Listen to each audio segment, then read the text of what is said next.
En esta segunda sesión se refiere al diseño del Estado en la Constitución de 1857 porque es la que da forma y expresión al Estado liberal que rigió durante ese siglo y el primer decenio del siglo XX. Es necesario recordar que todo este antecedente es el que trata de cambiar la Revolución Mexicana y que es su caracterización la que nos permite encontrar por qué la revolución quiso cambiar este Estado diseñado en 1857 por otro gran movimiento social. Se presentará el doctor Jorge Fernández Ruiz para hablarnos de la propuesta y el ejemplo de Valentín Gómez Farías, que fue el diseñador de la Constitución a partir de 1833. El Estado liberal en la Constitución de 1857, del que habla el maestro César Garizurieta Vega, y luego la comparación entre las dos constituciones, la de 857 y la de 917, por el magistrado doctor Mario Ernesto Pfeiffer Islas. Que ustedes lo disfruten.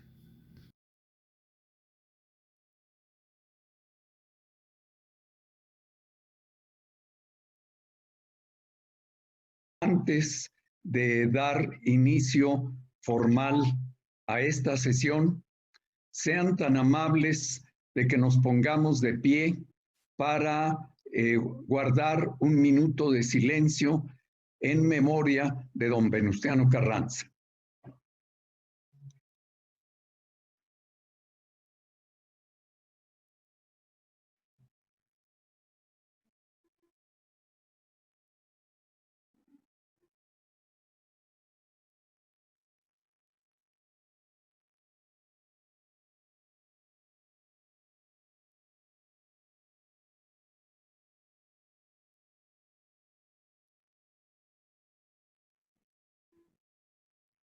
Muchas gracias.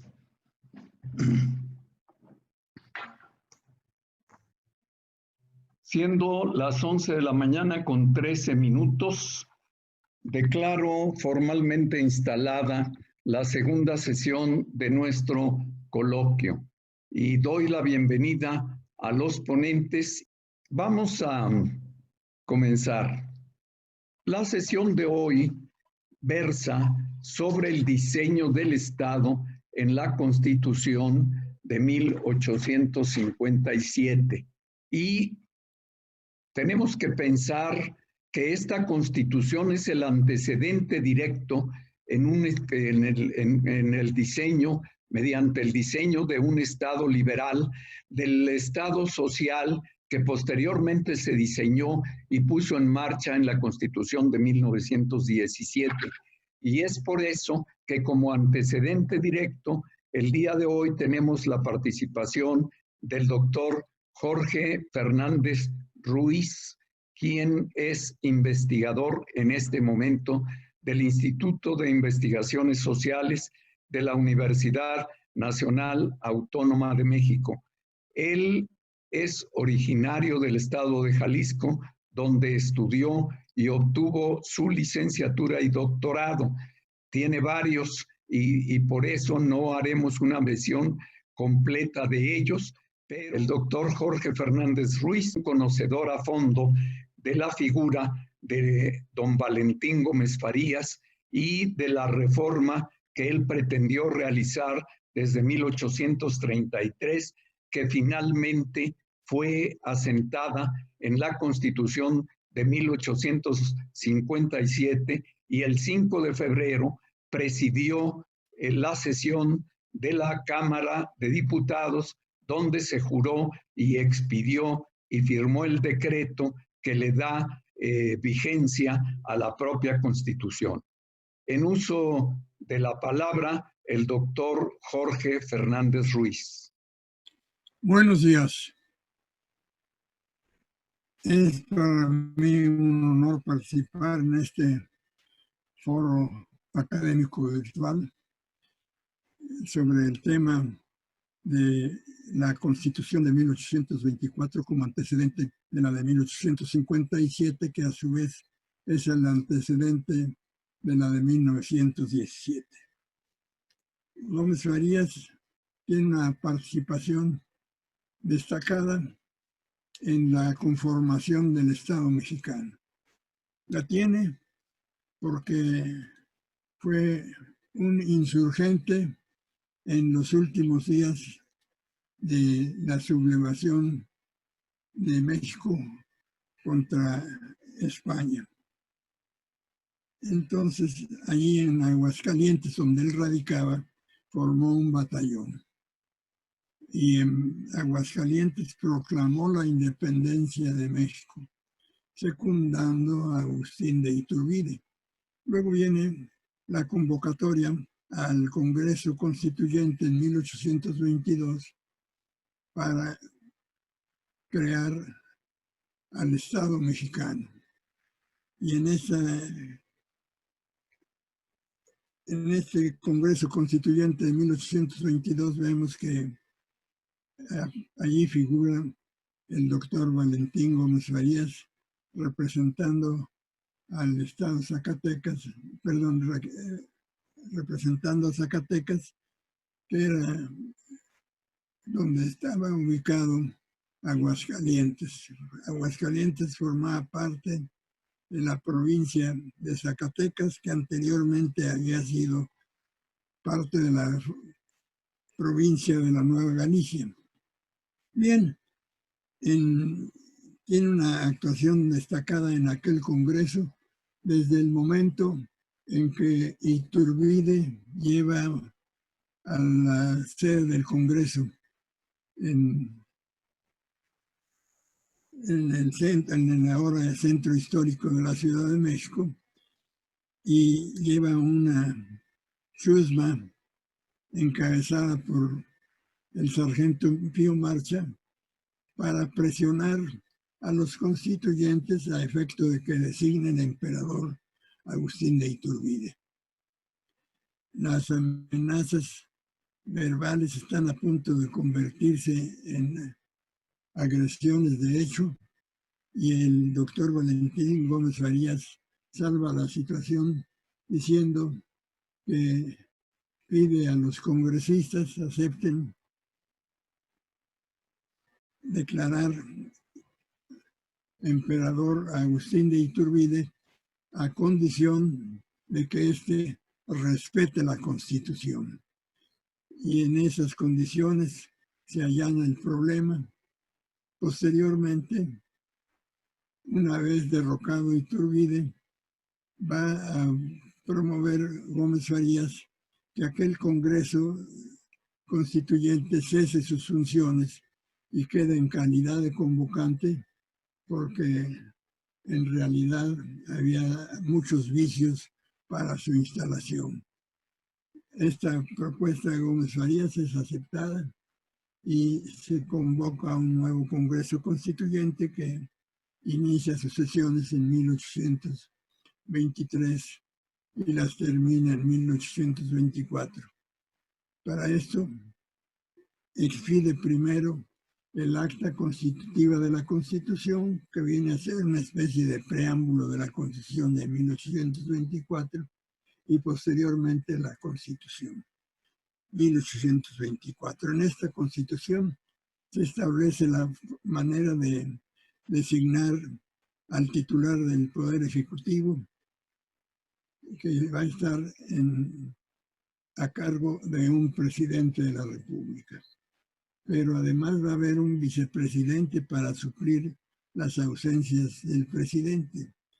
Y en estas condiciones se aprueba esta propuesta de la forma de designar al presidente y al vicepresidente. Hago la aclaración que esta no fue propuesta de Gómez Farías. Bien, posteriormente vamos a ver por qué es importante esta forma de designar al Poder Ejecutivo. porque la Constitución de 1824 contemplaba que fuese una elección a través de las legislaturas de los estados, y quien obtuviera la mayoría de votos para ser presidente por parte de las legislaturas de los estados iba a ganar la presidencia. El que quedara en segundo lugar iba a ser el vicepresidente. Por eso es que Gómez Farías entra como vicepresidente con Antonio López de Santana. Y muchos se preguntan, ¿por qué siendo de tan ideas tan diversas, Gómez Farías acepta esa fórmula? No era una fórmula electoral. Cada quien competía para la presidencia y de esta manera Gómez Farías ocupó el segundo lugar en la votación y fue el vicepresidente. El día de la toma de posesión, el presidente López de Santana no se presenta a tomar el cargo, por lo que asume la presidencia Gómez Farías. Y vemos que en los breves días en que ocupa la presidencia de la República va a desarrollar una intensa reforma, un intento de reforma de gran calado, de gran profundidad. Entonces, en estas condiciones, Gómez Farías es un promotor, en primer lugar, de la República Federal, juntamente con Ramos Arizpe, y viene a ser el gran impulsor de la reforma que, como él dijera, sabía que posiblemente no pudiera llevarla a cabo, pero que había que intentarla, aunque otros tuvieran la gloria de obtenerla tiempo después. Como así fue. La generación siguiente a la de Gómez Farías es la que consuma la reforma y la consagra en la Constitución de 1857. En las reformas de Gómez Farías podemos ver que hay una gran preocupación por dos aspectos: la educación y la salud. La educación y la salud eran actividades que estaban a cargo del clero. Gómez Farías seculariza estas actividades y le atribuye al Estado la facultad de prestar estos servicios de educación y de salud. Para ello va a clausurar, por ejemplo, la Real y Pontificia Universidad de México y la sustituye por institutos como el de Medicina, el de Ingeniería, el de Leyes, que posteriormente, al reunirse todos en una, van a dar lugar a la creación de la nueva Universidad de México. Gómez Farías va a secularizar los bienes del clero, va a pasar los bienes del clero a manos del Estado. El clero tenía una enorme cantidad de bienes inmuebles que pasaron en virtud de esos decretos a manos del Estado. De esta manera es como empieza la reforma de Gómez Farías a hacerse cargo de los servicios de educación y de salud. Para ello, entonces, se hace cargo de los hospitales en la Ciudad de México, de las escuelas de la Ciudad de México que habían estado en manos del clero. Además, en abril de 1833, Gómez Farías funda esta benemérita Sociedad Mexicana de Geografía y Estadística. Bien, esta es una primer pincelada de los efectos de la reforma iniciada por Gómez Farías en 1833. tras un breve lapso de ocupar la presidencia,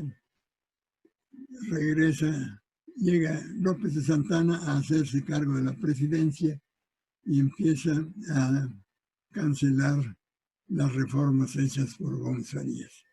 Vuelve Gómez Farías a la presidencia y entonces reimplanta aquellas reformas y finalmente es derrocado de la presidencia y de la vicepresidencia y tiene que salir del país. En un breve lapso que ocupó la presidencia, realizó pues una extraordinaria labor de reformas a la forma de Estado, a la forma de desarrollar el gobierno, y por eso se le considera como el patriarca de la reforma liberal. No sé si ya agoté el tiempo asignado.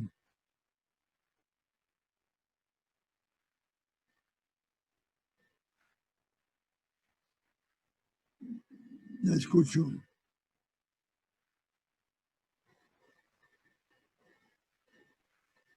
Poner sonido. Ya. No, maestro, le quedan 5 minutos. Muy bien. Entonces es importante subrayar la trascendencia de esta actuación de Gómez Farías, porque va a sembrar la semilla de concientizar al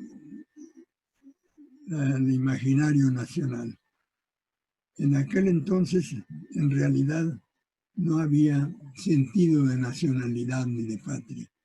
Gómez Farías es el que va a impulsar el nacimiento de la nación, el nacimiento del sentido de nacionalidad. Y por eso es tan trascendente su labor, porque va a tratar de sacar a la sociedad del oscurantismo, del fanatismo en que había estado sumergido la sociedad durante el tiempo de la colonia. Cuando se hizo la independencia, siguieron el mismo statu quo. Simplemente, en vez de depender del monarca español, ya se dependió directamente de un gobierno autónomo. Pero la forma de pensar de amplios sectores de la nación era el oscurantismo, el fanatismo, y de esta manera Gómez Farías va a iniciar la concientización de la sociedad para tener sentido de nacionalidad y patria.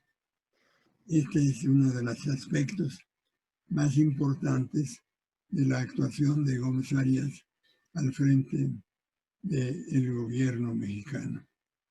Impulsa pues una sociedad, la modificación de la sociedad en aras de modernizarla, de sacarla del oscurantismo, de sacarla del fanatismo. Y por eso va a convertir al Estado mexicano, que era un Estado confesional como lo establecía la propia Constitución de 1824, que no toleraba otra religión que la católica, a la que había que proteger. Esta pues una medida trascendente del gobierno de Gómez Farías, hacer del Estado mexicano un Estado laico para que deje de ser un Estado confesional. Ese es alguno de los aspectos muy importantes, aparte de los otros que he mencionado con anterioridad. Por otra parte, Gómez Farías impulsa no solo la educación, sino la cultura. Como ya dije, crea esta Sociedad Benemérita de Geografía esta Sociedad Benemérita de Geografía y Estadística, sino que además funda la Biblioteca Nacional. Está impulsando, pues, la cultura, no solo la educación, no solo la salud. Por eso es tan trascendental la actuación del patriarca de la Reforma. Y por otra parte, cabe señalar que el propio Gómez Farías va evolucionando en su ideología. Cuando llega al Congreso Constituyente de 1822, él es un iturbidista, pero posteriormente, al percatarse de las ambiciones del emperador, se convierte en un ardiente republicano. Y es para modificar al Estado anterior, va a adoptar la forma federal de Estado, para que no sea un Estado centralista, que se reúnan las facultades del poder público en una sola persona, el presidente de la República, para que se reúna la facultad legislativa en un solo Congreso, sino que se disperse en favor de las diversas provincias que entonces constituyeron los primeros estados de la República. Y de esta manera crear un Estado federal. El federalismo no solamente era una manera de reformar al Estado en cuanto a su forma, sino era la manera de acabar con el statu quo de la antigua Nueva España. Vemos pues que el Estado federal creado por la Constitución de 1824 va a desvirtuarse con el correr del tiempo, y en la actualidad tenemos un Estado centralista, un Estado unitario con la etiqueta de Estado federal.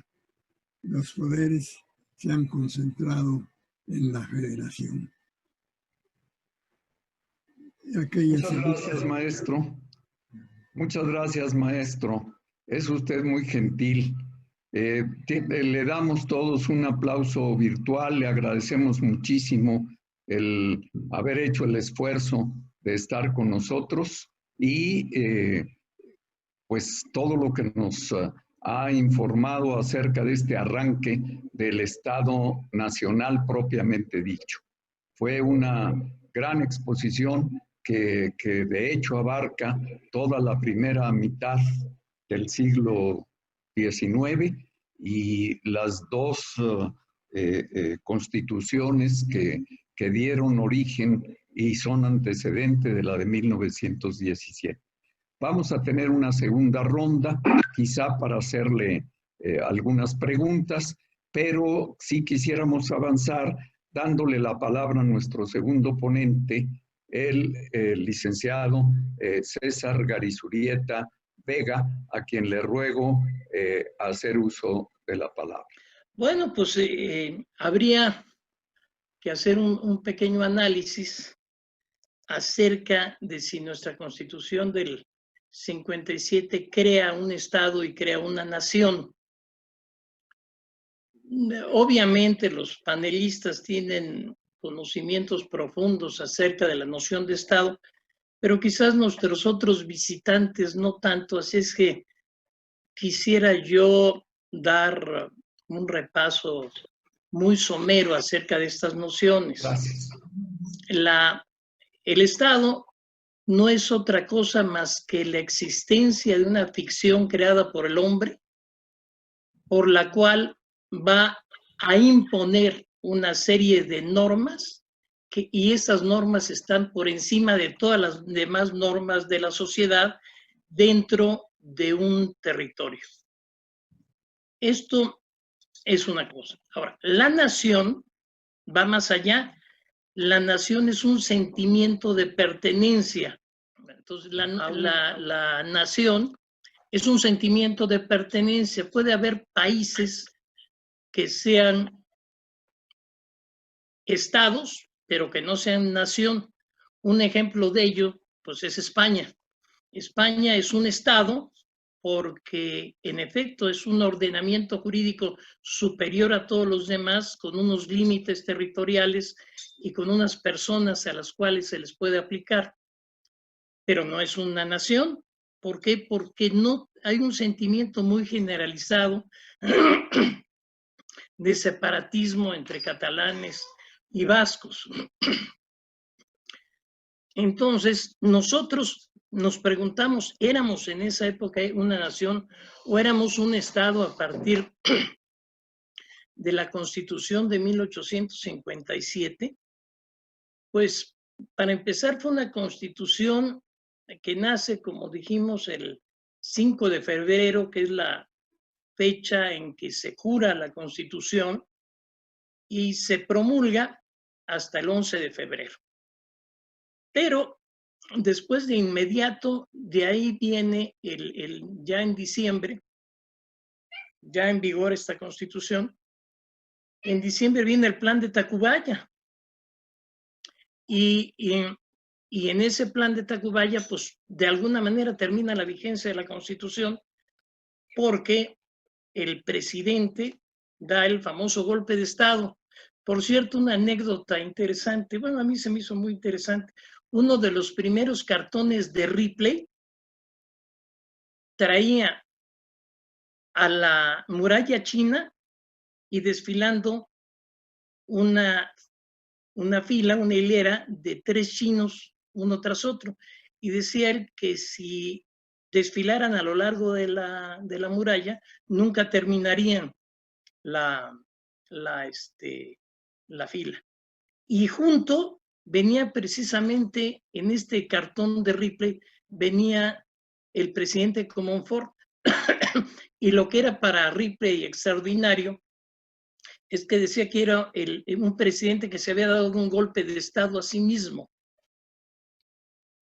Entonces, bueno, aquí hay una cuestión interesante. Entonces, con el golpe con el Plan de Tacubaya, se termina un momento su vigencia, y después otra vez no es vigente en todo el territorio durante las guerras de reforma y luego la ocupación francesa. O sea, el Estado creado por la Constitución de 57, desde mi muy particular punto de vista, no empieza hasta 10 años después, en 1867, con la República restaurada y ya la imposición de esta Constitución, que además era una Constitución evidentemente de gran avanzada. La Constitución de 1917 sigue la estructura.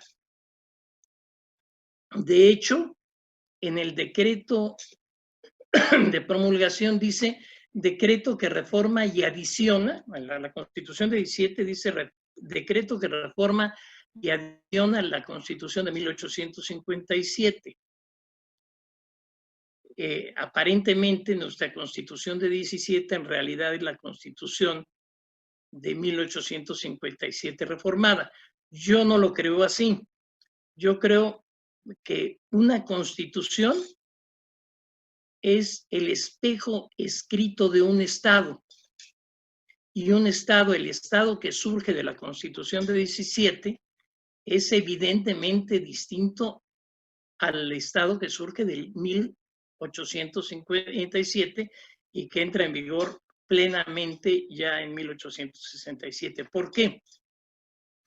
Hay un autor, un filósofo del derecho, que si uno le pierde el cariño a 70 pesos en el Fondo de Cultura Económica, puede adquirir su libro, se llama Introducción al Estudio del Derecho, de Gustav Radbruch, y ahí cataloga a nivel mundial la evolución del derecho en 3 grandes etapas: la versión feudal, la individual y la social. Entonces, en la versión individual, en la etapa evolutiva del derecho individual, el ser humano se entiende igualitario, se entiende que todos los gobernados son iguales, a diferencia del sistema feudal donde había derechos por el mero nacimiento. En el derecho social ya no se entiende que los seres humanos son iguales, son desiguales para catalogarlos en débiles y fuertes, chairos y fifís, para poderles dar a los más débiles derechos que equilibren la relación jurídica. Ese derecho social sí se alcanza en 1917, en la Constitución de 1857 no llega a ese punto, pero bueno, sí se crea de alguna manera un Estado, no de alguna manera, plenamente desde 1867, por eso llegó a ser una Constitución tan poderosa que para reformar la Constitución de 17, perdón, para promulgar la Constitución de 17, Venustiano Carranza y los constituyentes nombran a la Constitución de 17 como un decreto de reformas y adiciones de la 57. O sea, la Constitución de 1857 sí genera un Estado, sí se produce un Estado, solo que ese Estado, desde mi punto de vista, tiene lugar o comienza desde la restauración, desde la República restaurada, desde 1867, desde mi punto de vista. Igual sucede con el concepto de nación. Muy acertadamente el maestro Fernández nos acaba de decir que en la época de Valentín Gómez Farías todavía no había una nación. Yo creo que lo que producen los sentimientos nacionales son las agresiones externas. La agresión desde el punto de vista sociológico es un factor de unión. Entonces, esa solidaridad social a la que se refiere el concepto de nación, como dice el maestro Fernández, no existía antes de la Constitución de 1857. Pero a partir de la intervención americana es donde ya empieza empezaba a haber ya un sentimiento de nación. ¿Por qué? Porque ya habíamos sido desde el 47 invadidos y tanta había solidaridad que en México había un fuerte movimiento de guerrillas, sobre todo en Puebla, que estaban asolando al ejército de los Estados Unidos. Incluso se exterminó al ejército de los Estados Unidos con la prostitución. Resulta que en los barrios bajos, los soldados norteamericanos que llegaron a México eran muy patanes. La gente daba cuenta como si bien los oficiales eran gente educada, los soldados no lo eran. Y entonces les gustaba ir a tugurios, a antros, afuera de la parte central de la ciudad, y ahí tenían encuentros con prostitutas a las que les llamaban margaritas. Y había un verso que decía: ya las margaritas todas nos hablan inglés, les preguntamos ¿me quieren? Y ellas nos contestan yes. Bueno, pues estas prostitutas resulta que ya borrachos los famosos, los soldados norteamericanos, muchos ya no regresaban, porque hubo un ataque permanente de este pueblo que no estaba conforme con la invasión de los Estados Unidos. Ahora, sí la hubo no le oigo, perdón. No le estoy oyendo. Este sentimiento entonces de nacionalidad surge precisamente con la invasión norteamericana y después con la Guerra Francesa. Ya a la reinstalación, la vuelta en vigor pleno de la Constitución de 57, desde mi punto de vista, sí éramos un Estado nacional ya. Sí éramos un Estado y ya también éramos una nación con una conciencia casi absoluta. Claro, en materia de sociología, todos sabemos que no necesariamente las cuestiones son absolutas. No quiere decir que toda la población de México tuviera un sentimiento de nacionalidad absoluto. Incluso entre los liberales puros, había 2 o 3 de los que se rumora que estaban de acuerdo con la anexión de México a los Estados Unidos. No sé si sea cierto, pero hay una leyenda negra que ojalá y el maestro Fernández me saque de la duda acerca de un banquete que se hizo el 29 de enero de 1848 en el Desierto de los Leones, en el convento del Desierto de los Leones, donde algunos liberales puros homenajearon a Scott para pedirle su intercesión con el presidente de los Estados Unidos para que hubiera una anexión total del territorio de los Estados Unidos, de México hacia los Estados Unidos, y que incluso esto fue reprobado por Manuel de la Peña y Peña, que era el presidente interino, y creo que en esa época estaba por Toluca. Esto valdría mucho la pena investigarlo, porque es una, no sé, se lo achacan, o es una infamia quizá, nos lo aclarará el maestro Fernández, es una infamia probablemente, o será verdad, que se le imputa a algunos liberales puros. Esto está documentado en 2 periódicos que editaba el ejército norteamericano de la ocupación. Una era The American, el americano se llamaba, y el otro se llamaba La Estrella. Esos 2 periódicos que pueden ser consultados en alguna universidad tejana.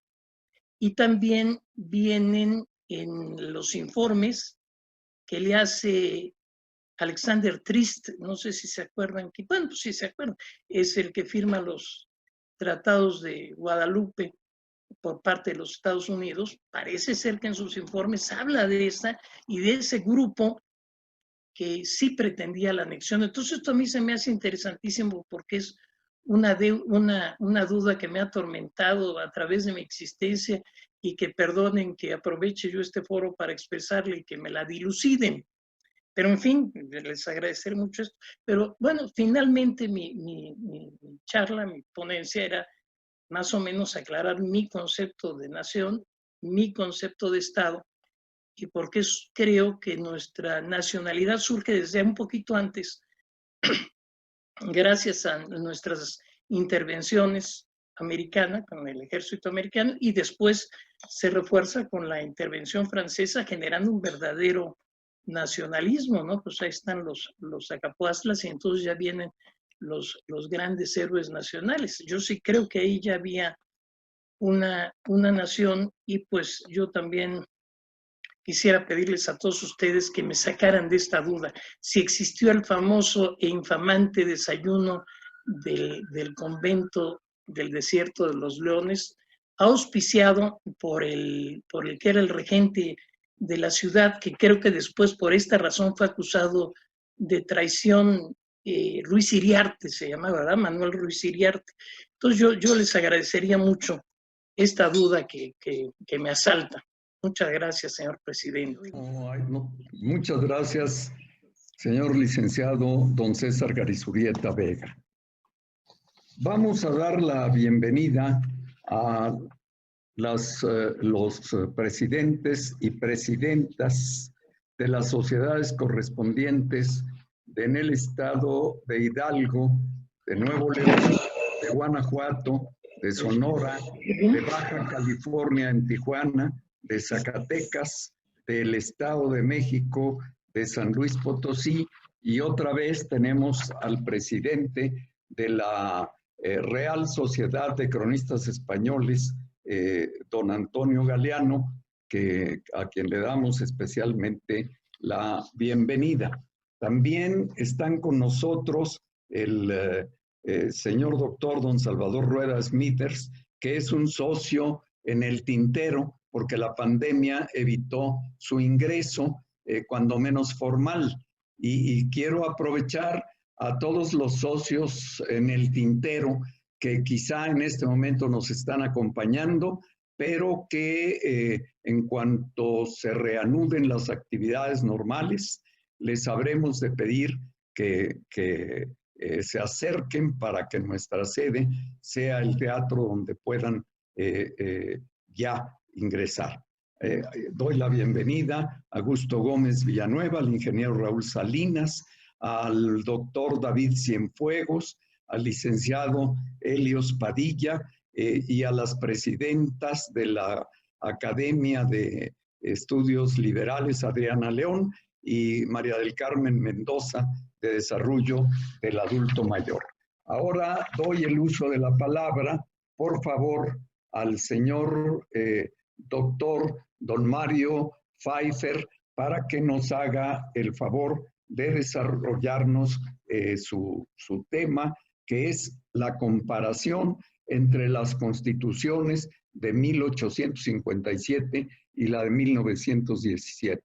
Doctor, muy bienvenido y muchísimas gracias por su presencia. Muchas gracias, maestro. Un saludo con mucho afecto a todos los integrantes de esta sociedad, encabezada muy dignamente por usted. En el caso del Estado de Hidalgo, a don Raúl Arroyo también lo saludo con mucho afecto. Yo quiero iniciar esta charla, pues precisamente con el tema que tiene que ver el impulso del constitucionalismo local hacia las constituciones de 1857 como de 1917. No hablaré de federalismo, ya lo han hecho de manera espléndida, entre otros, el maestro Óscar González lo hizo desde el inicio de estos trabajos, el maestro Fernández también ha hecho algunas alusiones. Solamente me voy a concretar a señalar que por estar en un estado precisamente federal o compuesto, existen constituciones en cada uno de los estados que las componen, en cada una de sus entidades federativas. En el caso de nuestro estado de Hidalgo, que por cierto también comparto con todos los consocios y sus distinguidos invitados, hoy en el estado de Hidalgo estamos celebrando el sesquicentenario de nuestra primera constitución hidalguense, los 150 años de la primera constitución, que un 21 de mayo de 1870 se promulgó en el periódico oficial. Y precisamente en estas líneas paralelas de la Constitución de 1857 y de 1917, tenemos las tres constituciones que han tenido vigencia en nuestro estado. La que comentaba yo de 1870, la de 1894, que realmente viene a ser reformas, y haremos solamente breves alusiones, y ya bajo la vigencia de la Constitución de 1917, precisamente la que se expide en 1920. Seguramente muchos de los compañeros que nos acompañan saben que en varios estados de la República esta fecha también es significativa porque estaremos celebrando el centenario en el caso de nuestra Constitución hidalguense, pero en varias entidades federativas también en 1920 se expidieron sus constituciones locales. Hablando de la primera constitución, me voy a hacer referencia específicamente a temas muy concretos, donde vemos nosotros cómo el constitucionalismo local impulsa e impacta posteriormente al constitucionalismo federal. Es el caso, por ejemplo, de las garantías individuales. La Constitución, de 1857, si ustedes recuerdan, hablaba de los derechos del hombre. Posteriormente, en la Constitución del 17 ya se hablaron de garantías. En nuestra primera Constitución de 1870 ya se hablaba de garantías como una especie de afianzamiento precisamente de sus derechos constitucionales. Y solamente me voy a referir a uno muy específico, la pena de muerte. Nosotros sabemos que tanto en la Constitución del 57 como del 17, en sus textos originales, se contemplaron precisamente la pena de muerte. Y en el caso del Estado de Hidalgo siempre fue una situación que se prohibió e inclusive tenía una cláusula en el sentido de que si se tenía que aplicar, esto entendido por el orden federal, pues podía conmutarse esta por una pena severa, pero que no alcanzara esta pena de muerte. Otro tema que es importante en el constitucionalismo hidalguense y que va a venir a impactar las posteriores constituciones es el tema que tiene que ver con la elección. Ustedes recordarán perfectamente que los procesos comiciales en la Constitución de 1857 pues ya había disminuido los grados de las elecciones. Anteriormente, la Constitución del 24, que muy atinadamente lo ha expresado el maestro Jorge Fernández, pues contenía elecciones en 3 grados, en las parroquias, en los distritos, partidos primero, distritos después se denominaron, y en las provincias, los famosos diputados provinciales. Ya en el caso de la Constitución del 57 se fueron reduciendo los grados y específicamente, pues, pero seguían siendo elecciones indirectas. En el caso de Hidalgo, las elecciones de su primer congreso, que por cierto fue constituyente y constitucional, se estableció una elección directa, es decir, el ciudadano votaba por el candidato que le parecía podía ser el mejor, ¿no? Esto es muy importante. Otro aspecto que también, y a la fecha, por ejemplo, no se ha logrado en el constitucionalismo, es la participación del Poder Judicial. En el caso específico, había la posibilidad de iniciativas desde el año de 1870, por cierto, situación que hoy conservamos en nuestro texto vigente de la Constitución local, de que el Tribunal Superior de Justicia pudiera expedir iniciativas para que el Congreso las analizara y debatiera. Este es un tema muy importante porque habla de la independencia judicial, ¿no? No es tanto que se quiera que el Poder Judicial haga leyes, sino precisamente de la independencia del mismo. Otro tema importante que contemplamos, por ejemplo, en la Constitución de 1870, es el que tiene que ver con el poder ejecutivo. En el caso del poder ejecutivo, pues algunas constituciones locales, no me dejarán mentir las personas que nos hacen el favor de escucharnos, existieron figuras de vicegobernadores, siguiendo el esquema que ya explicaba muy bien el maestro Fernández, de un presidente, vicepresidente. Al principio, el que ganara la elección era el presidente, el segundo lugar el vicepresidente, o bien en el caso ya de posteriormente en la Constitución de 1857 y sus reformas, con el esquema de las fórmulas electorales. En el caso de Hidalgo, la elección también fue directa. El Ejecutivo siempre fue unipersonal en el caso de nuestro estado, pero además, hay que decirlo, también existía el tema de una elección directa. Otro tema que también me gustaría comentarles es que en este poder ejecutivo existía la exigencia de un control de constitucionalidad hacia los actos del Ejecutivo por el propio Ejecutivo. Este es un tema interesante que se maneja desde esta Constitución y bueno, desde luego solamente lo dejaré anotado porque es un tema que ameritaría un estudio muy, muy profundo, hablar de los jefes políticos. En el caso de los jefes políticos, que fueron figuras fantasmales muy interesantes que surgieron también con la propia creación del Estado y en donde precisamente estos jefes políticos tenían un gran poder porque los primeros decretos que expide la legislatura fueron, por ejemplo, para que no se condenara a pena de muerte a personas que habían sido condenadas por los jefes políticos de distintas regiones ya de la nueva entidad federativa. Otro tema interesante que tuvo nuestra primera Constitución y que desde luego esto no tiene, digamos, un impacto directo en lo que se refiere a la división de poderes, pero sí en el pensamiento de don Venustiano Carranza en cuestión del municipio libre, es que el Estado de Hidalgo, en su texto original de 1870, y se irá conservando en las posteriores constituciones, es que existía una división del poder cuatripartita. Es decir, no estábamos ajustados única y exclusivamente a los 3 poderes tradicionales, legislativo, ejecutivo y judicial, sino que existió un cuarto poder que era precisamente el poder municipal. Creo que en este sentido era un resaltar precisamente la figura del municipio y de los ayuntamientos de manera muy especial. Un tema importante que se tenía también en este poder municipal era la elección directa. Aquí también la elección seguía siendo directa, se consideraban asambleas deliberantes y la integración tenía que ser proporcional al número de habitantes.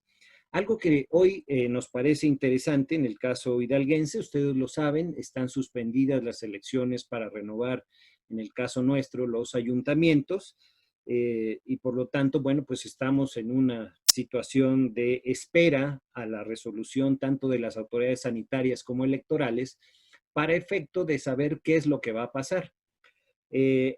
No hubiera ocurrido esto con la Constitución de 1870, porque quiero decirles que la renovación de los ayuntamientos en ese momento era por mitad, cada 2 años.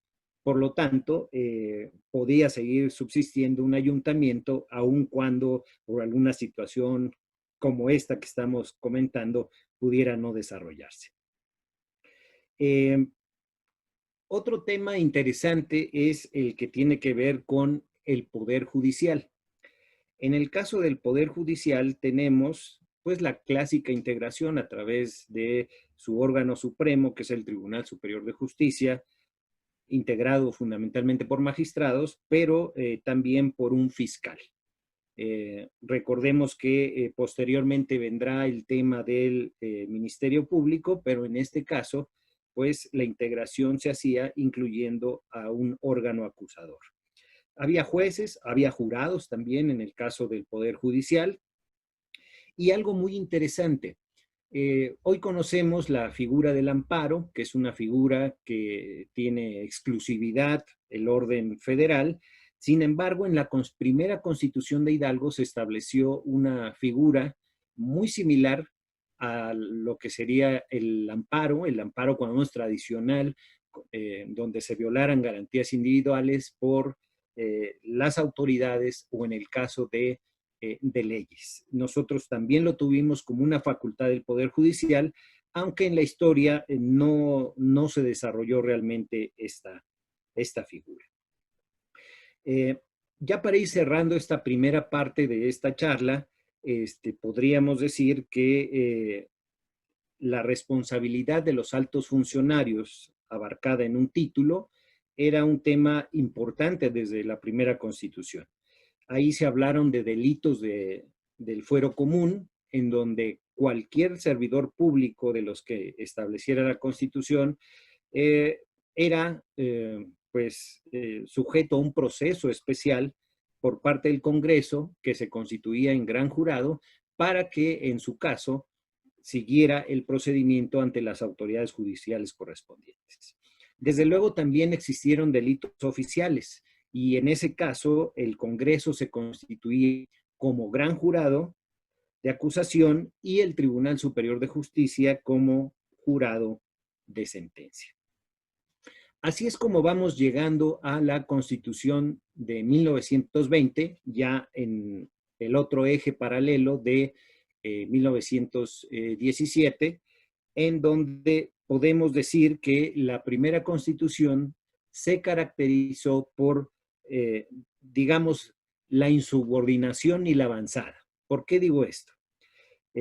Porque precisamente cuando se da el mandato por la propia Constitución de 1917 de que habría que ajustar las constituciones locales a los nuevos mandamientos del orden nacional, precisamente la 24 legislatura expide un proyecto de constitución que finalmente no es aprobado por el gobernador y en ese caso pues queda trunco. Por eso es que la Constitución viene a cristalizarse hasta el año de 1920. Esa es la primera, digamos, de las desavenencias que tuvimos en nuestro orden constitucional, ya bajo la vigencia de la Constitución del 17. En el caso del poder público y la forma de gobierno, pues estableció esta referencia al poder público y se contempló una soberanía estatal, quien la ejercía, y su forma de gobierno como republicano, representativo y popular. Aquí es interesante porque no se utiliza el término municipio libre, como sí se hace en la Constitución del 17, sino que se habla de la libertad municipal y se sigue conservando el poder municipal como cuarto poder. Ese es el caso de la división de poderes, en donde sigue habiendo esta división cuatripartita del poder. Un tema interesante desde el punto de vista electoral es, por ejemplo, que la Constitución estableció que se darían 15 distritos en todo el estado de acuerdo a un número determinado de ciudadanos. Claro, el ajuste se tenía que dar, pero siempre a esos 15. Esto, pues hoy en las teorías modernas del tema electoral, pues es muy riesgoso porque pues se pueden ir ajustando los distritos de acuerdo a las diversas fuerzas políticas que ocupan y se puede hacer un mapeo electoral distinto. Afortunadamente hoy los temas electorales en ese sentido han cambiado, se ha incrementado el número de diputados y se han incorporado otras formas de representación que no es nada más la mayoría relativa, es decir, la votación directa hacia los representantes populares. Algo interesante, y que lo comentaba muy bien hace un momento también, es el tema de la centralización de muchas decisiones, inclusive de los propios mandatos constitucionales. La Constitución ejerció plenamente su derecho de independencia y de soberanía estatal porque, por ejemplo, entre los requisitos para ser diputado se establecían 25 años, es decir, se superaba la edad que la Constitución Federal estableció también en un inicio, ¿no? 21 años siendo soltero, 18 años siendo casados. En el caso del Estado, por ejemplo, uno de los requisitos era el de los 25 años. Las iniciativas, como ya lo hemos comentado, se siguen conservando para también el Tribunal Superior de Justicia, lo que me parece un rasgo importante en el tema de la independencia de los jueces. En el caso del gobernador, ya para la Constitución de 20, por ejemplo, se estableció la no reelección relativa. Recordemos que esto también fue un gran debate en la Constitución del 17 y posteriormente los acontecimientos sucedidos con el presidente Álvaro Obregón, y bueno, pues finalmente cambia esta situación. Algo muy importante, y permítanme comentarlo, en el Poder Judicial, desde luego, ya no se habla de un fiscal, pero la incorporación dentro de la estructura del Poder Judicial ya se hablaba del Ministerio Público. Esto no era nuevo para Hidalgo. En la Constitución, por eso decía que iba a ser una muy breve referencia a la Constitución de 1894, en esas reformas de 1894 sí se estableció ya un Ministerio Público, es decir, nosotros en el caso del Estado se impulsó la figura del Ministerio Público inclusive antes que en la propia Constitución del 17. Ya en el caso del municipio, solamente comentar como un dato casi como anécdota, es los requisitos en el caso de los municipios. En el caso de los cargos de elección popular que se tienen, tanto a nivel federal como local, no se establece saber leer y escribir. En el caso específico, desde la Constitución de 1920, fue un requisito específico el que se supiera saber leer y escribir. Hay quien lo justifica en una situación de un municipio muy cercano, con gente muy popular, ¿no?, en la comunidad, y hay quien da a conocer que pues, es una exigencia pues, más académica. En Hidalgo se ha estado trabajando sobre esos temas.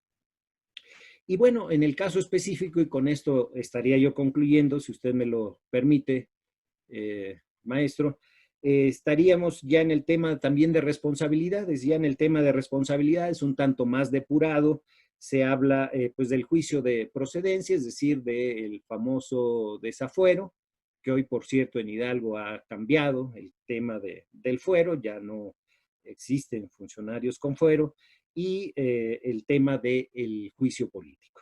Yo quisiera dejar hasta aquí mi participación, maestro, y decir pues que estos han sido los temas que desde el ámbito local también se fueron impulsando antes de la creación del propio constitucionalismo del 17 y que seguramente tuvieron una influencia muy importante en la construcción ya de los debates de nuestro máximo ordenamiento, del cual pues obviamente don Venustiano Carranza fue el gran impulsor y con su mensaje de entrada al propio constituyente, pues marcó las grandes líneas, algunas de las cuales hemos tocado en esta charla. Les agradezco mucho su atención. Muchísimas gracias, maestro. Creo que también tiene usted un aplauso virtual, aunque no nos escuchemos mutuamente, pero estoy mirando que los asistentes baten palmas y eso lo transmitimos para que esté usted enterado. Muchas gracias, doctor. Es usted muy gentil. Muchas gracias. Doy la bienvenida a don Rodrigo Vega, presidente del Colegio de Historia de la Facultad de Filosofía y Letras de la UNAM, y también anoto la presencia de nuestros vicepresidentes, el señor maestro Virgilio Arias, el licenciado Alfredo Ríos Camarena, ambos bienvenidos, y de nuestro secretario general, don Adrián Arredondo, que se defiende con manos, pies y nariz de la pandemia. Muchas gracias, señor doctor, es usted sumamente amable. También advierto la presencia de Manuel Márquez, amigo y parte del equipo de Memórica. Bienvenido, Manuel, es un placer verte por aquí. Por aquí, por donde andes, que supongo que será tu casa. Y de la maestra María Eugenia del Valle Prieto, directora de Relaciones Internacionales de nuestra sociedad, así como Lilia Cárdenas de la Casa Coahuila. Amigos, la reflexión de que estamos ante un razonamiento que tiene que ir en las cuestiones de orden general y que al particularizar nos muestra las características de los modelos.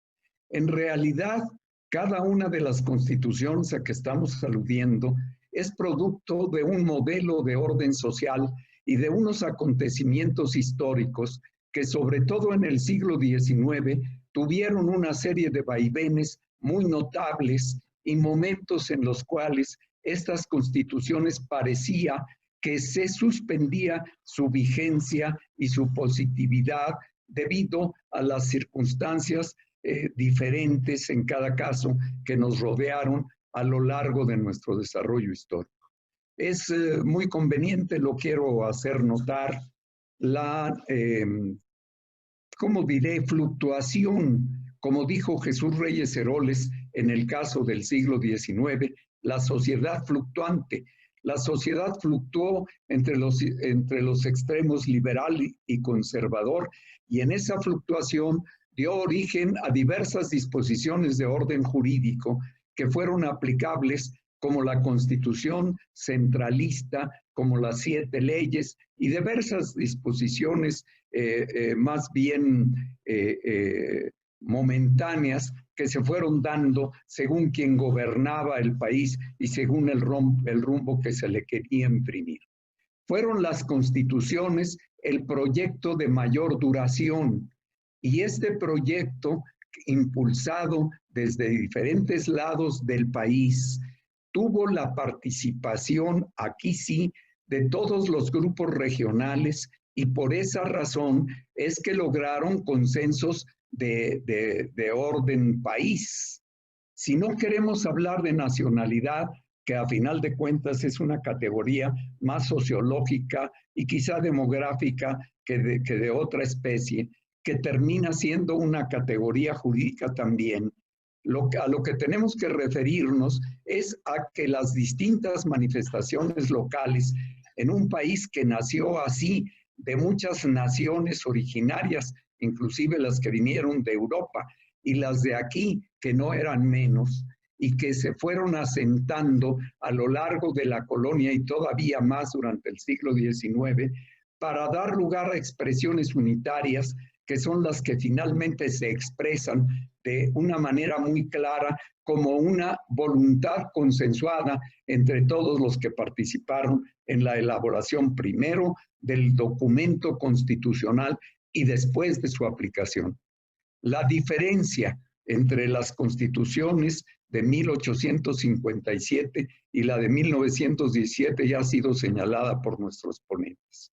La una es de corte totalmente liberal y la otra contiene, como acabamos de ver, elementos de orden social muy considerables que dan lugar a un Estado diferente. Trataremos de seguir y continuar en el análisis de la línea del Estado que ya nuestros ponentes han asentado de una manera muy clara, y por eso es que hemos decidido que en el siguiente momento ojalá podamos referirnos a estos modelos de carácter histórico que son los que tendremos que ir analizando a lo largo del coloquio. Con la base de la anterior sesión y la que hoy de manera más precisa y más detallada nos han dado nuestros ponentes, vamos a continuar, y en la segunda vuelta, a la que en este momento doy espacio, yo pediría a los ponentes que fueran tan amables de hacernos comentarios o que pudieran entre sí realizar alguna observación. Quiero de nuevo ofrecer a nuestros asistentes, invitados, socios, que si hay alguna pregunta o hay alguna observación, nos la hagan llegar para al inicio de la siguiente sesión darle respuesta por los mismos ponentes que hoy nos acompañaron. Voy a dar la palabra en el orden en que hicieron su intervención a los señores ponentes para que nos hagan algún comentario. Doctor Jorge Fernández, tiene usted la palabra. Muchas gracias. Bien, pues para puntualizar lo que ya se ha dicho, recordar que hay diversas formas de Estado. Un Estado unitario y un Estado complejo. El Estado unitario, un gobierno para todos, unas leyes iguales para todo el país, unos tribunales únicos para todo el país. En el Estado complejo, por ejemplo, el Estado federal, hay unas leyes para todo el país, pero hay unas leyes particulares para cada uno de los estados. Hay un gobierno a cargo de un presidente que tiene mando en todo el país y hay un gobierno para cada uno de los estados a cargo del gobernador. Hay unos tribunales que tienen competencia en jurisdicción en todo el país y hay tribunales que tienen jurisdicción en su respectiva entidad federativa solamente. Bien, al inicio de nuestra independencia se trató por parte de las fuerzas económicas dominantes de continuar con ese Estado centralista. Por eso, quienes deseaban el cambio proclamaban un Estado complejo, un Estado federal, siguiendo el modelo estadounidense. Se trataba pues de romper la estructura del Estado centralista para que pudieran cambiar sucesivamente las formas de pensar de los habitantes. Entonces fue como un instrumento para lograr cambiar, modernizar a la sociedad. En la Constitución de 1824 prevé pues la forma federal de Estado. Va a perder su vigencia en 1836, cuando aquel Congreso ordinario abolió la Constitución sin tener facultades para ello y anunció la expedición de una nueva Constitución, conocida como la Constitución de las 7 leyes, que fue la Constitución de 1836. Entonces, el Estado federal va a tener vigencia en nuestro país desde 1824 hasta la actualidad, con el paréntesis de las dos décadas de Estado unitario al amparo de la ilegítima Constitución de 1836. Esto es importante pues hacerlo notar, porque nos dice que hay una tradición arraigada de Estado federal. Lo malo es la centralización del Estado federal en que hemos venido incurriendo y que se advierte, por ejemplo, en las múltiples reformas al artículo 73 constitucional, que por una parte modifican algunos de sus artículos, de sus fracciones, y por otra adicionan nuevas fracciones. Así tenemos la fracción 29A, la 29B, la 29C, B, E, F, G, H, I, R, etcétera, hasta llegar a la Z, y ya nos acabamos el alfabeto. En cada una de estas adiciones es una centralización del poder. Es quitarle facultades a los estados para atribuírselas a la federación.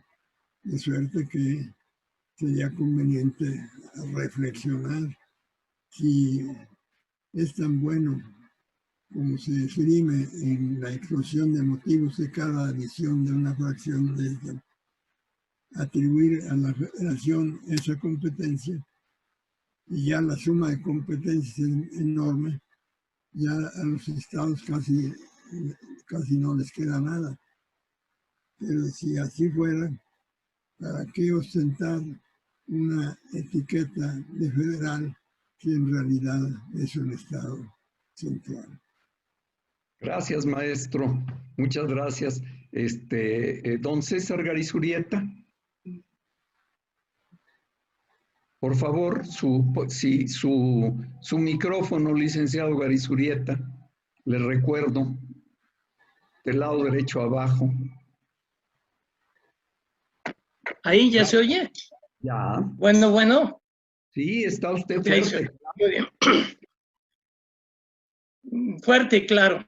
Bueno, me pareció muy importante la alusión que hizo el doctor don Mario Pfeiffer sobre derechos humanos y garantías individuales. Interesantísimo. Una precisión. La Constitución de 1857, sí habla de garantías individuales. En el primer artículo habla de que esa Constitución respetará los derechos del hombre de conformidad con las garantías que esta Constitución precisa. Después lo vuelve a mencionar en el artículo 15, Después en el 20, cuando habla de las garantías de los procesados penalmente, también habla de garantías. Y en el artículo 101, eso es lo más interesante, tiene un artículo muy parecido al artículo 103 de la Constitución Federal, que dice: los tribunales de la Federación conocerán, de los actos de autoridades que violen garantías individuales. Entonces, la Constitución de 57 sí nos habla de garantías y además habla de garantías individuales. Lo que desaparece después en la Constitución de 17 es la mención de derechos humanos o de derechos del hombre. Porque en las constituciones anteriores, aunque no son confesionales, aunque ya no hay en la de 57 una religión de Estado, sí hay religiones. Por eso la Constitución de 57 está aprobada en el nombre de Dios. Pues como todavía había la creencia en un Dios, el que fuera, sí había la noción de derechos humanos que tiene generalmente un origen aristotélico tomista, un origen religioso y confesional. Es hasta el positivismo de don Porfirio Díaz, cuando ya se adopta otra posición en la Constitución de 17, y ahí sí se deja de hablar de derechos humanos y de derechos del hombre. ¿Por qué? Porque los derechos humanos, los derechos del hombre, cuando menos en una de sus corrientes fundamentales, se trata de esos derechos reconocidos por Dios. Ya después, en la Revolución Francesa, que reconocidos por la razón o por lo que ustedes quieran, pero sí hay una noción que está por encima del Estado, que son los derechos humanos o derechos del hombre. Debajo de los derechos del hombre está el Estado, que da las garantías individuales, no da los derechos del hombre. En la Constitución de 17 se abandona totalmente este concepto para entender que el Estado da las garantías individuales y ya no hay derechos humanos. Ahí sí, en la Constitución de 17 desaparece totalmente la noción de derechos humanos hasta la última reforma, que es un verdadero golpe de Estado jurídico, porque volvemos a reconocer los derechos humanos, cuando que estaba clarísimo y existían tratados internacionales y todo de derechos humanos, a pesar de lo cual nuestra Constitución, como debe de ser, hablaba solo de garantías individuales. Para ahondar un poquito en el tema, hay un libro del ministro Gudiño Pelayo que se llama El Estado contra sí mismo, donde hace una crítica brutal a la denominación de la Comisión Nacional de Derechos Humanos, porque decía debería de llamarse Comisión de las Garantías Individuales, porque así se llamaba la Constitución, pero se ve que ya había mandatos superiores de países más fuertes por los cuales deberíamos nosotros de abandonar nuestras garantías individuales por los derechos humanos. Y ahora, en una definición brutal del tercer tribunal colegiado en materia administrativa, dice que las garantías individuales es una noción inferior a los derechos humanos, porque las garantías individuales solo pueden existir en razón de los derechos humanos. Y esto es gravísimo, porque nuestra Constitución, de hecho, no respeta todavía en la actualidad ciertos derechos humanos. El día que coloquemos a la Constitución, a los derechos humanos por encima de la Constitución, don Valentín Gómez Farías va a patear en su tumba, porque en ese momento tendremos que reconocer los derechos políticos de los sacerdotes, porque desde el punto de vista de los derechos humanos los estamos discriminando al no darles derechos políticos. Entonces, por eso es peligrosísima la noción de derechos humanos, y qué bueno que la mencionó el maestro don Mario Pfeiffer. Perdón, esto era nada más lo que quería yo avisar, pero sí, la Constitución de 57 sí menciona el artículo 1, 10, 15 y 101, y en el 101 habla de garantías individuales. No me la aprendí todavía. Gracias, maestro. Muchas gracias. Convocaremos en la Sociedad Mexicana de Geografía y Estadística un nuevo seminario de la constitucionalidad de la Constitución en la actualidad, algo que el magistrado Raúl Arroyo ya ha estado abordando últimamente y que nos ha hecho favor de plantear en un documental, pero que tenemos que perfeccionar para dar no solamente salida, sino una perspectiva de nuestra propia sociedad sobre sobre esta materia. El doctor Mario Pfeiffer, por favor. Muchas gracias, maestro. Pues nada más, haciendo el comentario muy atinado que hace nuestro maestro César, al que saludo con mucho afecto. Efectivamente, el tema, nosotros lo veíamos en el caso de Hidalgo, porque la Constitución de 1857, su primer título le denominó de los derechos del hombre. Y efectivamente, en la propia redacción del artículo primero se señala, en los Estados Unidos mexicanos, el Estado reconoce, ¿no? Ese es un tema, de verdad, son dos verbos que viene a cambiar toda la filosofía entre las dos constituciones, como muy bien lo he explicado. Solamente si me permite comentarlo, maestro. Había un reconocimiento de unos derechos ya establecidos, que eran precisamente esos derechos del hombre, ¿no? En cambio, ya efectivamente para 1917, la Constitución en el artículo primero, en redacción, decía que los estados gozará de las garantías que otorga. No es lo mismo otorgar que reconocer. Y ahí viene todo el cambio en la filosofía, precisamente. Fíjense cómo dos verbos nos cambian la filosofía completamente de la visión de los derechos de las personas en ambas constituciones. Una reconociendo derechos ya preestablecidos, más hacia una tendencia de derechos humanos, y el otro en una situación de los derechos que da el Estado son los únicos derechos que reconoce el propio Estado. Simplemente para complementar, y sí, es un término efectivamente de nomenclatura, pero que tiene un gran raijambre, digamos, filosófico en la protección de los derechos, hoy, como le llama la Constitución, derechos humanos, ¿no? Y todo el orden internacional.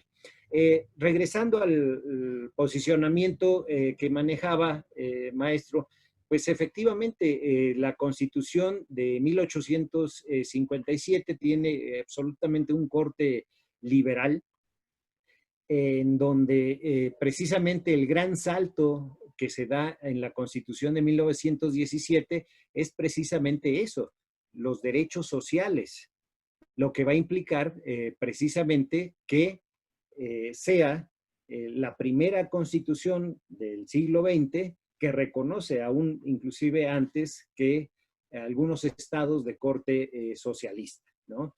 Es muy interesante, temas que la Constitución llevó como bandera y que seguramente van a ser motivo de análisis durante este evento y futuros eventos también, por cuestión de temas tan importantes como el tema de la educación, el tema del trabajo, ¿sí? En donde al final de cuentas la Constitución hizo aportaciones muy importantes que cambian, así como hablábamos hace un momento de las garantías, que cambiaron completamente la acción. Obviamente, tema agrario en el artículo 27, que viene a cambiar por la estructura social, política, económica que se vivía y que obviamente precisamente dan origen a la Revolución Mexicana y obviamente a la consolidación a través de un nuevo texto constitucional, pues tienen que ver con estos temas, ¿no? Los derechos campesinos, los derechos obreros, que obviamente tienen una enorme influencia después en lo que será el marcaje ya de, digamos, de un nuevo constitucionalismo, cuando menos un constitucionalismo social en donde se avanzó. Creo que es muy importante. Hoy la reflexión tendrá que ser, y hoy lo hablan los grandes teóricos, no me dejarán mentir los maestros que nos acompañan, hoy el tema es no tanto adquirir nuevos derechos, sino hacer cumplir los derechos, ¿no? Recordemos que inclusive los propios derechos humanos divididos en esas generaciones, pues van en el sentido de los derechos de primera generación, que tienen que ver con que yo no sea detenido, que no sea molestado por autoridad, digamos, derechos, si me permiten la expresión, muy básicos, con derechos mucho más complejos, que además ya se tenían en la Constitución y que han ido matizando, y que tienen que ver ya con acciones precisas del Estado, ¿no? El artículo 4 es un claro ejemplo, por ejemplo, de situaciones en donde el Estado tiene que intervenir de manera más directa al hablar de una vivienda digna y decorosa, cómo debemos entender eso, todas las personas que deben tener acceso a ese derecho, el derecho a la salud, hoy muy en especial que estamos viviendo este acontecimiento de la pandemia. También tendríamos que hacer unas reflexiones muy interesantes como la Constitución, al cambiarse a este sentido social, también implica una gran obligación por parte del Estado de dar nuevas expectativas hacia hacia los gobernados, hacia las personas que estamos precisamente en el territorio del Estado. Yo comentaría esto en relación a los dos temas que se han manifestado, maestro. Muchas gracias, maestro. Yo quisiera agregar algo de una afirmación continua que se hace en el sentido de que nuestro sistema federal es una copia del sistema federal norteamericano.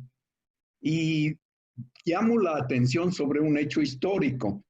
Aproximadamente en 1784, la fecha precisa a lo mejor no es esa, pero es alrededor de esos años, Carlos III emitió unas ordenanzas de intendentes y de intendencias que dan nacimiento a una nueva forma de organización política que reconoce las divisiones que ya venían con los reinos que primitivamente habían creado los conquistadores. Es importante recordar que en estas ordenanzas se contempla ya el gobierno de la audiencia y del virrey, un gobierno central, pero que las intendencias y los intendentes reconocían la existencia no solamente social y económica, sino que le daban naturaleza jurídica a una división interior, insisto en la división interior, de lo que era la concepción de la Nueva España como una parte del Imperio Español unitaria. Pero esta unidad tenía sus interiores. Vale la pena que no nos olvidemos de este antecedente, porque si no pareciera que nuestros modelos no solamente no tienen la raigambre y el origen histórico y el reconocimiento de realidades, sino que son una especie de imitación de modelos y de formas de organización exteriores. Cierto, nos vivimos tratando de mejorar nuestra organización y yo también quisiera señalar que el Estado es una forma organizativa que se da a la sociedad a sí misma, independientemente de las otras características que ustedes con toda nitidez y justicia señalan. No solamente se trata de una imposición, se trata de una forma de organización. Y hay que analizar al Estado también desde esta perspectiva, porque si no, pareciera que el Estado es exclusivamente derecho y códigos y no una expresión de orden histórico y social.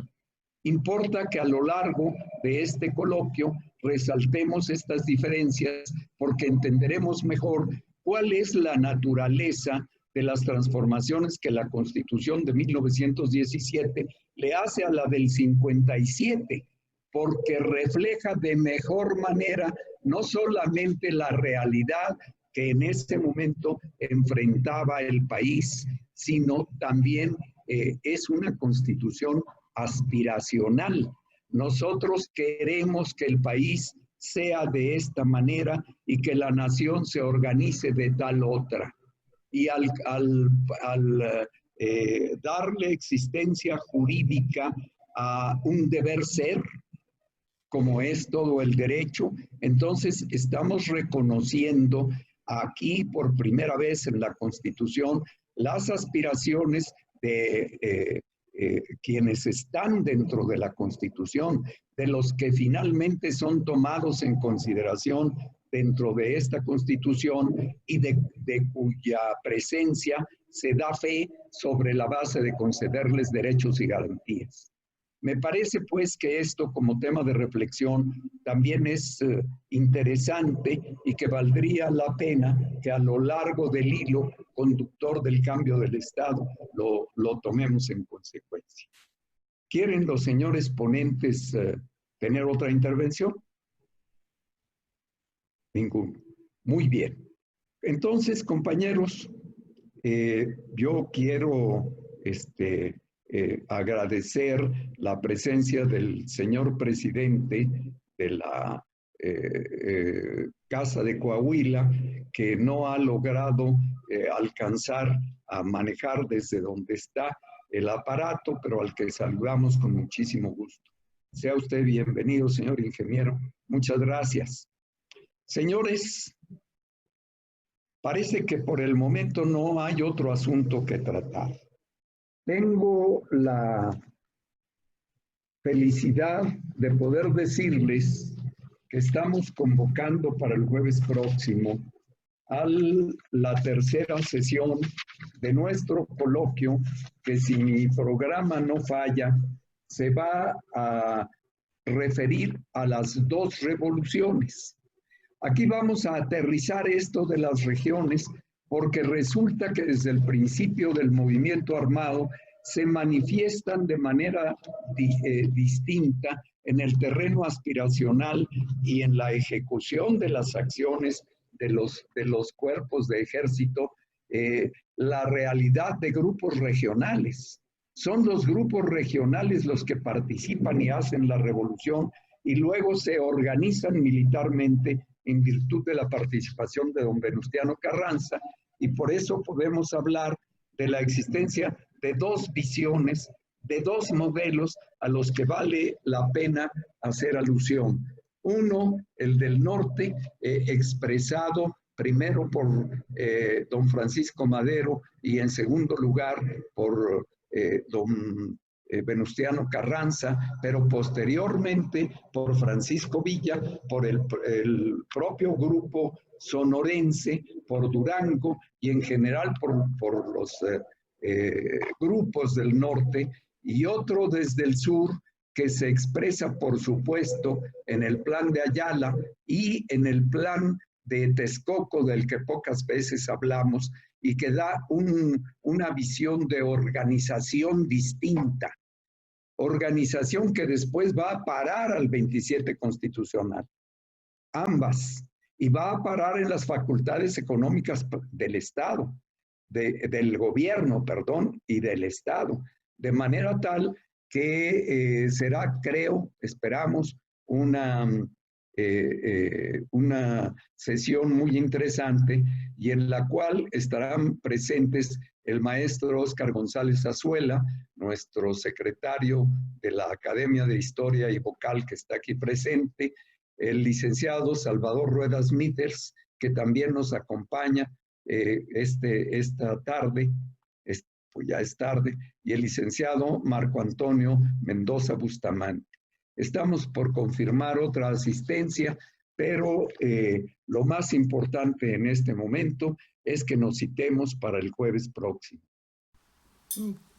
Quisiera hacer un comentario a la última participación de don Hugo Castro, donde nos refiere que la noción de Estado no solo debe de ser jurídica, sino vista desde otros aspectos. Estado, nación, constitución y soberanía son palabras que de tan cercanas, tan relacionadas, son prácticamente sinónimos, aunque tienen cada una ciertas particularidades por las cuales cabe su uso, pues, según el sentido que se le vaya a dar. Por ejemplo, cuando hablamos de soberanía, hablamos del poder coactivo que existe en una sociedad por encima de todos los demás poderes coactivos. Y también hablamos de soberanía como un sinónimo de la independencia de un país respecto de los demás países.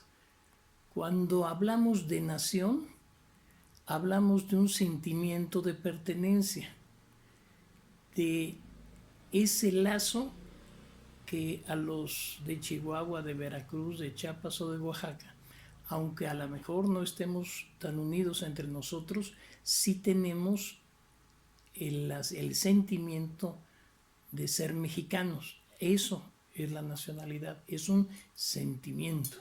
Después, cuando lo anterior está referido en un documento donde se plasman las obligaciones y las formas de gobierno, territorio, pueblo, etc., a ese documento, entonces estamos hablando documentalmente, se habla de la Constitución.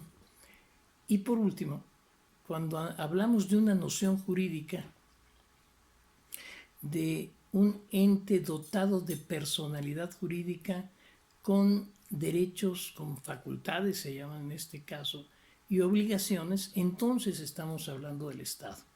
Así es que Estado, Constitución, soberanía y nación son casi sinónimos, pero deben de ser usados según la diferencia específica de cada concepto. Entonces, el Estado es una nación, es una noción netamente jurídica. Eso es todo. Muchas gracias. Agotado el tema para el cual nos dimos cita el día de hoy, vamos a dar por concluida esta sesión, no sin antes aludir de nueva cuenta al día en que nos encontramos. Hoy hace justamente 100 años, el presidente de la República fue asesinado.